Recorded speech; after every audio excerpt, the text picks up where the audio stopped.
Welcome. In today's video, we're going to discuss a crucial topic for Roblox users: how to prevent the app from accessing your call log. Protecting your privacy while gaming is essential, so let's dive into the updated steps you can follow on your Android device. First, open the settings on your Android device.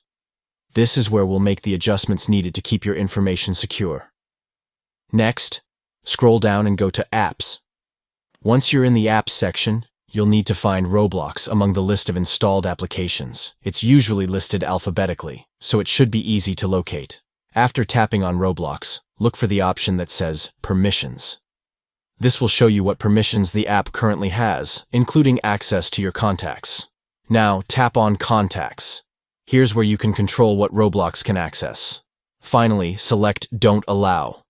This step is crucial as it ensures that Roblox will not have access to your contacts and call log, keeping your private information safe while you enjoy your gaming experience.